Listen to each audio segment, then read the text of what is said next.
Hurricane Darcy and Jasmine's new flame Matt. 90 Day The Last Resort. Recap Season 2, Episode 12. Hurricane Darcy Silva joined her sister, Stacy Silva, as she and husband Florian Sukaj tried to work out their issues, while Jasmine Pineda's new flame got discussed for the very first time. And he even FaceTimed her co-stars on Episode 12 of 90 Day The Last Resort Season 2. 90 Day Fiancé's Florian and Stacy face new challenges when Darcy arrives on The Last Resort. Florian discussed how much he enjoyed camping with Stacy on the Monday, February 17th episode, but their marriage was still undoubtedly strained. Stacy said that her therapist suggested that Darcy come to the retreat and we do some family therapy all together because a lot of the issues that we're having, Darcy is the key factor. She told cameras, "Darcy's coming to the resort tonight, but I just don't know how it's gonna go." A secret between 90 Day Fiancé's Jasmine and Gino is revealed elsewhere. Jasmine discussed the secret that Gino Palazzolo had been keeping from her, which had been bothering her since the prior episode when they were asked to recall a time they hurt their partner during a hypnotherapy session. She told him, "You know that it's important for me to know what it really was, you know?" Gino agreed to share his truth, admitting, "All right, I wish that, I told you I was going to have a bachelor party and that I didn't, touch any of the girls, in a way that hurt you." Jasmine thanked him, but still questioned whether or not he was telling her the entire truth. The whole bachelor party incident was a critical turning point in Jasmine and I relationship, because after that happened, our whole relationship started going downhill. Gino confessed about their lack of trust. Jasmine, however, was still deeply concerned about the state of their union until one urgent matter was handled. "I cannot feel confident about our marriage until we improve our sex life," she continued before meeting up with co-stars Stacy and Julia Trupkina. 90 Day Fiancé's Ariella tells her sister about struggles with Biniam, giving up on their romance. Later on, Ariella Ari Weinberg video chatted with her sister, Kristen, who was watching her son, Avi. Avi also joined the chat before the siblings enjoyed some one-on-one time to get down to the nitty-gritty details. Ari said she was hoping to speak with professionals to help with her issues with Avi's dad, Biniam Bini Shibri. "But I feel like it's so frustrating because all I want him to do is just to be honest, but I know he's not."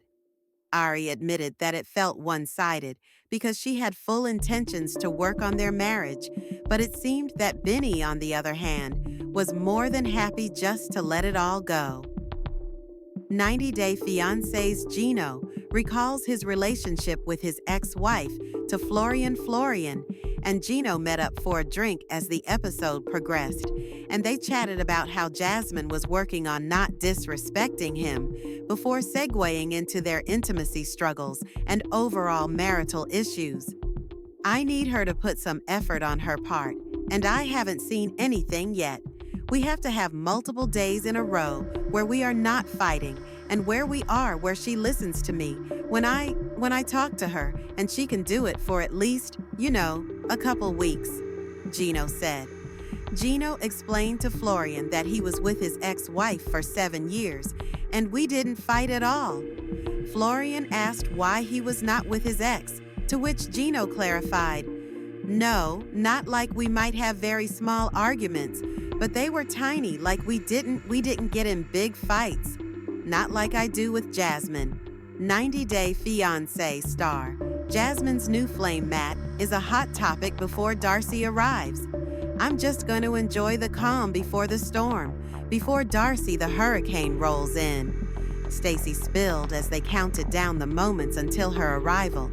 At that point, Jasmine discussed her intimacy issues with the girls. Julia revealed that Gino told her husband, Brandon Gibbs, that he does not want to be intimate with Jasmine, even if you have good behavior. "It really breaks my heart to hear my husband has been lying straight on my face telling me that, oh, we're gonna be intimate pretty soon, when he just confessed that he had no intention whatsoever to do that, Jasmine said. Jasmine brought up open marriage and revealed that it would be a good option for her, adding, "It's not conventional, but I'm willing to do whatever it takes to save our marriage because I really love him and I don't want to lose him." Jasmine dished that she had found a person and that he's a friend named Matt Branisterianu, and they met at the gym. And I opened myself to him and I let him know that if I don't see any progress, like sexually with Gino, I do want an open marriage, she added. Jasmine showed off photos of Matt, and both other women agreed he is handsome. She later hopped on a FaceTime call with him and the girls, during which Stacy and Julia spoke with Matt and asked the question on everyone's mind if they were strictly platonic. "We're good friends. If something was ever to happen, that would be cool with me. But, when people get married, there's going to be ups and downs. So I want to see her happy, Matt said. Jasmine apologized to Matt for FaceTiming him out of the blue, and he coyly replied, "At least I have a shirt on this time." Julia implored him to take his shirt off, but Jasmine chimed in, "No, we have to go to dinner with our husbands." Elsewhere, Florian was grilling Gino for not taking the step he needed to save his marriage, noting Gino said he would die for her, but still wouldn't sleep with Jasmine. Gino said that if he and Jasmine were intimate, the next day they would be back to square one. When the dinner came around, Sophie Sierra joined the others and said it had been an overwhelming day for her due to the issues she was having with husband Rob Warren. "Me and Rob haven't spoken since our fight this morning, and I'm not even sure that he's going to come to dinner," Sophie confessed amid her solo outing. 90 Day Fiancé's Darcy arrives and sets the stage for drama with Florian Stacy, revealed to the group that Darcy had arrived.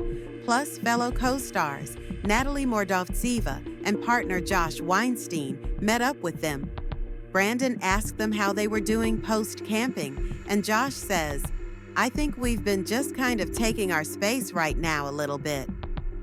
Darcy's arrival at dinner led to some animosity, as she and Florian sat next to each other, and Darcy called Florian her bestie, which irritated Stacy. "Stacy and I've always had tension. I think we just tend to trigger each other to the point where it's becoming maybe irreversible, and I'm scared about that," Darcy said. Darcy's husband, Georgi Rusev, was still in Miami, and she left him at home to work on her relationship with Stacy. "What upsets me is she likes to, infiltrate on my relationship, and she can't talk to her own husband, so she uses my husband," Stacy explained on the episode. Stacy added, "Last year, Darcy and Georgi got back together, and they got married, but the relationship is really rocky. So I feel like a part of Darcy wants me and Florian to not be happy in our marriage, because she's not happy in her own marriage." As if that wasn't awkward enough, Darcy also shared that Florian slid in my DMs too when he and Stacy first met. Stacy clarified to Darcy that Florian thought we were the same person. She asked Florian, "You weren't sexually attracted to her, right?" Florian told her she was going too far, while Darcy agreed she was being sassy. Stacy told Darcy that Florian apparently told her something that shocked her, but decided she wanted to go home and not tell her what it was before leaving the table. Florian followed both of them as Darcy demanded to know what Florian told her, but Stacy told her, "Don't play dumb." Stacy later returned to her room before Florian and Darcy showed up. "Actually, you guys have a better connection than I have with Florian, so take him," Stacy declared as they continued to bicker. Darcy replied, "No thank you, Stacy. I'm married, honey."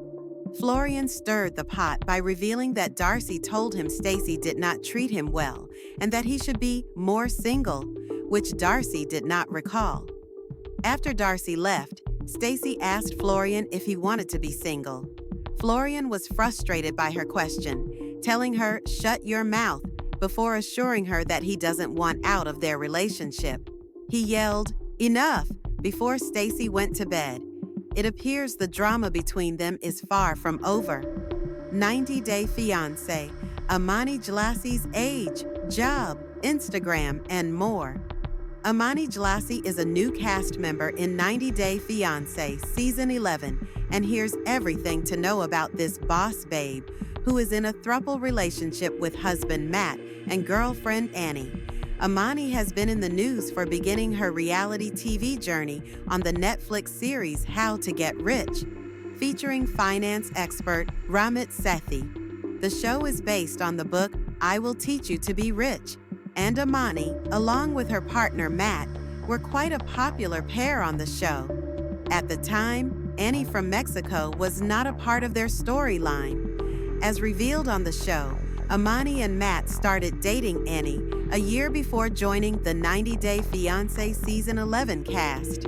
Amani and Matt met Annie at a club and continued to get to know each other after a wild night at their hotel.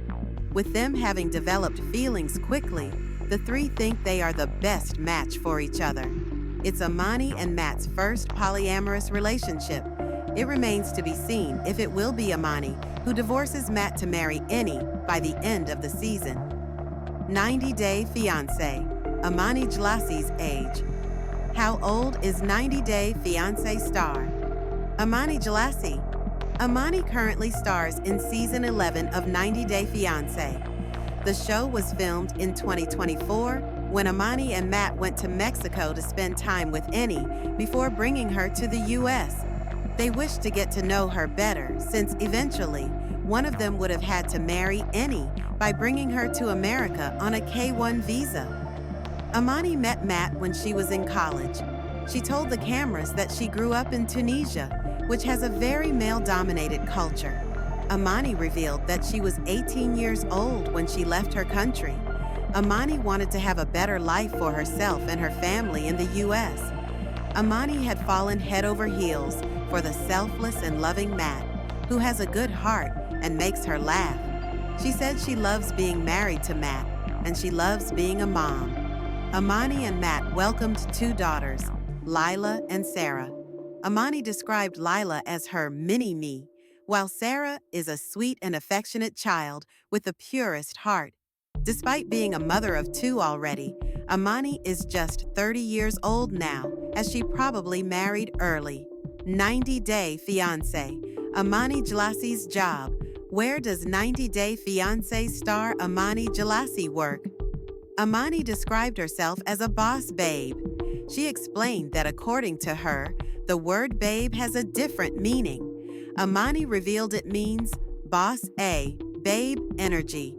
Amani felt like Tunisia was restricting her in terms of jobs. She could only have become a teacher or stayed at home as a wife after marrying someone. However, Amani is very ambitious, which led to her deciding to move to America at such a young age. She revealed that she works in the tech industry. Amani spends a lot of time finding deals, growing deals, and especially my favorite part, closing the deals. Amani took to Instagram to answer a few questions about her job, since fans seem to be curious about her LinkedIn, etc. Amani said that her hobby is making money, and that she is the kind of woman who can create a platform like OnlyFans rather than be on it. She joked about being a trust fund baby when asked, "Where do you get money?" but then mentioned that she works in tech, real estate, e-commerce, and crypto. Amani has purchased the house shown on 90 Day Fiancé for $1.8 million. I don't come from money.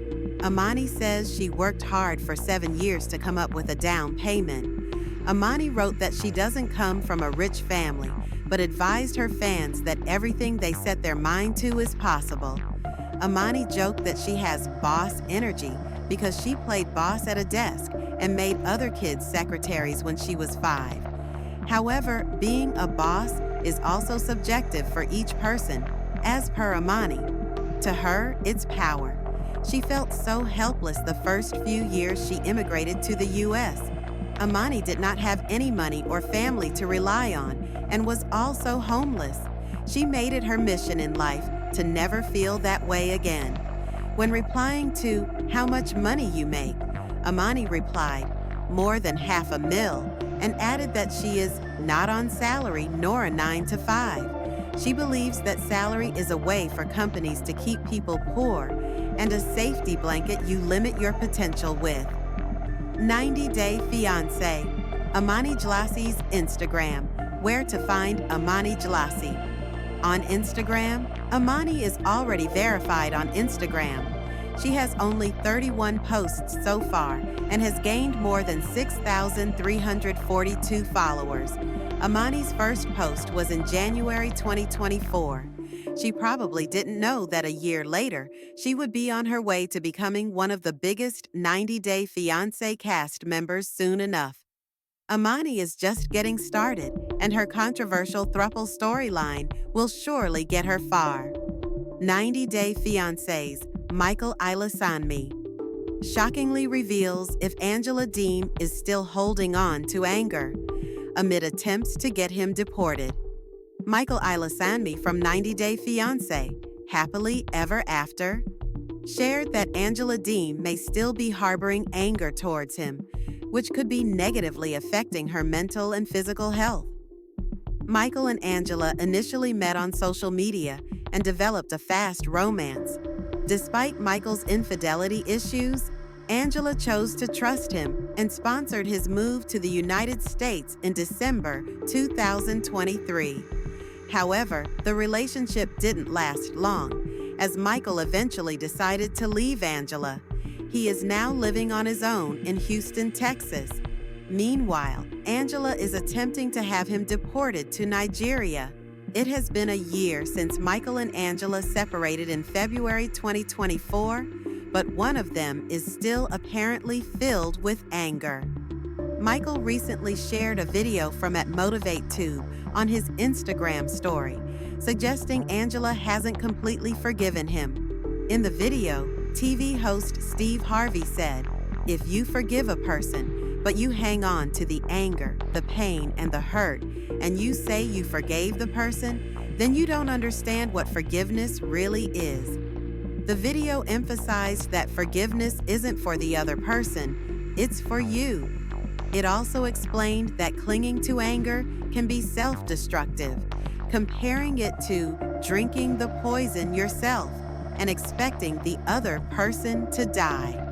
What Michael claiming Angela doesn't understand forgiveness means Michael likely wants Angela to dismiss the case brought against him. Michael could be trying to communicate to Angela that she'd benefit from forgiving him instead of holding on to anger. He likely wants his wife to move on and drop the annulment case. When Angela first took legal action, Michael didn't have much in savings. He was unsure of how to come up with thousands of dollars for a lawyer, so he reached out to his fans for help. Through his fundraiser, Michael was able to raise over $50,000. However, it seems that he may be running out of that money, which is why he's hoping for Angela's forgiveness. It is also possible that Michael is genuinely concerned for Angela's well-being, as he was once in love with her. The Nigerian reality star truly cared for his wife, spoiled her with thoughtful gifts, and bought her cakes. He also left social media to appease Angela's insecurities. Although Michael gave up on his marriage in 2024, he may still have feelings for Angela and doesn't want her to spend time in court battling him. He likely hopes she will drop the case to avoid wasting more money on legal fees. Our take on Michael claiming Angela is still holding on to anger. Angela may need a significantly longer time to forgive. Michael and Angela's relationship has always been tumultuous. Throughout their 6-year relationship, he consistently betrayed her trust by engaging with other women online. Though they've been separated for a year, forgiving Michael for toying with her emotions for so long may not be easy for Angela. Michael's behavior over the years suggests a lack of respect and love for Angela. Without any remorse, he left his wife just 3 months after he moved to America. Therefore, it's now up to the 90-day fiancé, happily ever after, alum, to decide if she will forgive him.